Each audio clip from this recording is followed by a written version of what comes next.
Well done to Newcastle, but I honestly don't know how to review this game.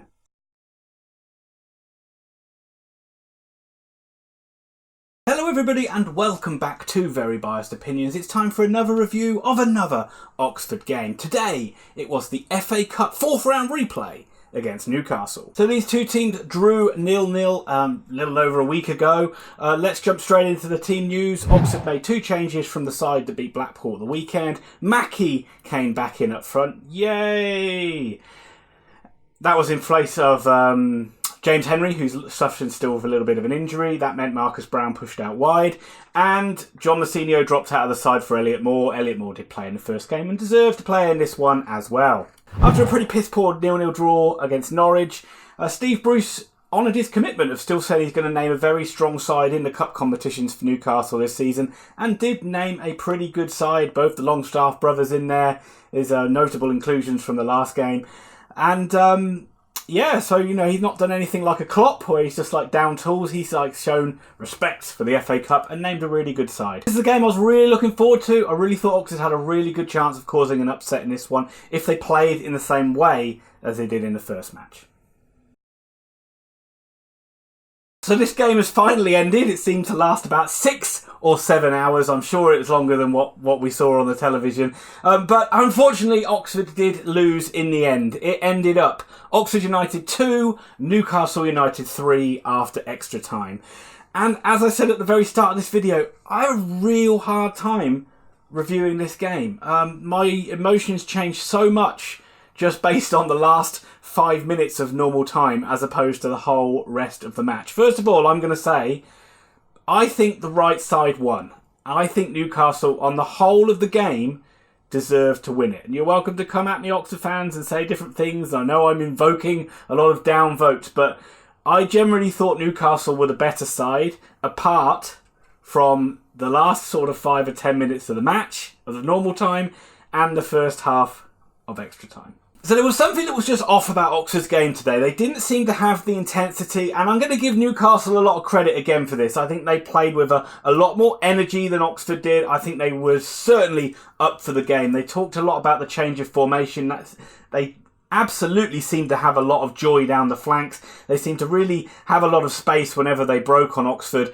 And, you know, they really took the game by the scruff of the neck, really. The first goal was a very, very good goal by Sean Longstaff. In fact, all of Newcastle's goals were good.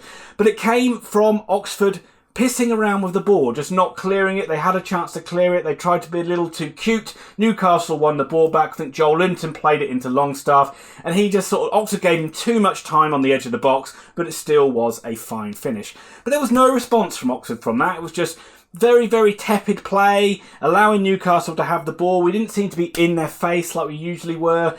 And then the second goal happened. And the second goal, what the fuck is going on? It's like Oxford, we got these free kicks in dangerous situations. We're never going to score them. We might as well just give the ball straight back to Newcastle because we're so piss poor with our delivery. We play a really poor ball. It goes to Brown on the edge of the box. He thinks he's fouled where I thought he just fell over. And then there was just literally a long punt up the field. Dickie's caught underneath it, which, you know, is just one of those things. And Joel Linton's just got too much pace for him. He's run on and scored. He's finished it somehow. It's not the tidiest to finish, but he's got it in there and he scored a goal and Newcastle are 2 up. Then, finally, Oxford decided they were going to start playing. Then Oxford suddenly thought, well, you know, we're actually in this cup tie, let's give it a go. And they nearly got back into the game. Mackie can never score, but he did make Darlow produce a good save. Then there was a good effort by Long that was cleared amazingly off the line by Lascelles. He had a really good game, by the way, for Newcastle. But Oxford did at least look like they were interested in the bloody game. And they went into half-time 2-0 down, but I've seen Oxford come out and play better in the second half of games, and they seem to score more goals in the second half of games, so I still thought you'd get a reaction.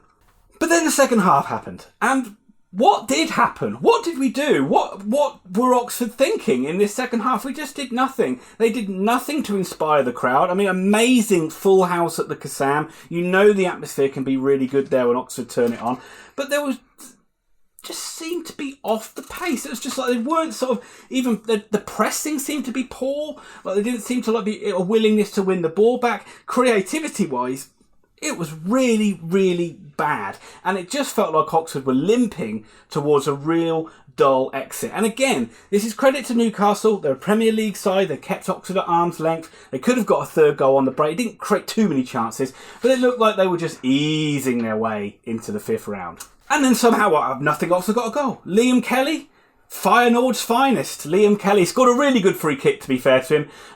It's nice to see somebody showing a bit of quality from a set piece. And that set up this grandstand finish. It set up, everybody's in it then for the last 5 minutes. Newcastle got nervy, came down to virtually the last throws of the game with Eastwood up there. Ball baits to Nathan Holland on the edge of the box. And that is a superb finish. I'm not going to take anything away from the Oxford goals. They were excellent. Nathan Holland, really, really good finish. And everyone's buzzing and bouncing. I'm jumping up and down. I'm screaming, we've got this 2-2 draw out of nowhere. Bring on extra time. Extra time is when we finally saw the Oxford that I wanted to see, that I've seen in a lot of games this season. A side that not only plays good football, but plays on the front foot, drives at the opposition, but has the steel to win the ball back from them and go again and go again and go again. And the energy levels seem really good, and we really pinned Newcastle back. And if that was the time to score, we really felt like the momentum was all with Oxford then. As extra time rolled on, Newcastle got a lot better. They started to create chances on the break. It just became, both sides were really just that final ball or that final cross to quality just wasn't there from a little bit of tiredness. But Oxford were at least making a show of it, making a game of it, and they did really well in extra time. And it was quite cruel. In the end, it was quite cruel.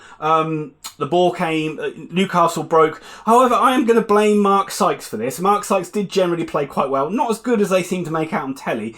But he broke and got the ball down in the corner. And I'm just screaming, hold the ball up, hold the ball up. And he's weak and he loses it. And Newcastle break and it goes to Saint-Maximin. And boy, that was a brilliant goal and a brilliant finish.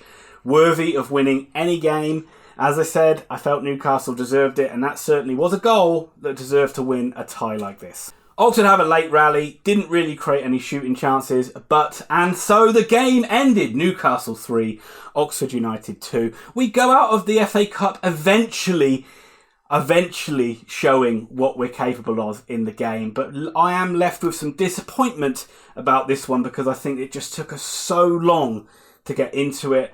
Why were we not up for the game more at the start? Again, said it a million times, you do have to give Newcastle credit. They are a Premier League side, we're a League One side.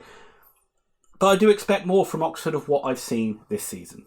Not ideal situation to move this forward into Peterborough at the weekend. It is something I'm very worried about, but let's not worry about that game until the weekend. Let's just say, well done to Carl Robinson and Oxford. It's been a really good result for Oxford in the Cups this season.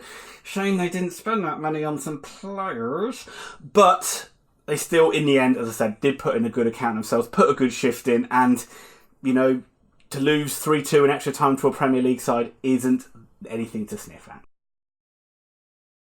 So that will do it for this review. A little different than normal, a little bit more ranty than normal, as I know, but I hope you enjoyed it, and I'm sure a lot of Oxford fans won't enjoy it. But if you did, please give it a big thumbs up. It really helps this video a lot. And then also, if you do like the content on the channel, think about subscribing. And if you do subscribe, hit that notify bell so you don't miss out on future videos.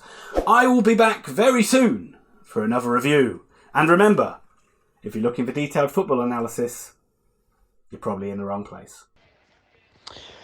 Well, I don't really know what to say outside of the fact that this has been my favorite match to watch this year. Of every football game I've seen, this is the best football match I've watched.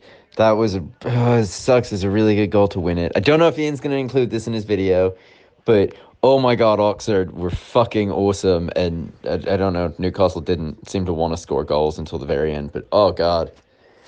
Oh, what a game. That was so much fun.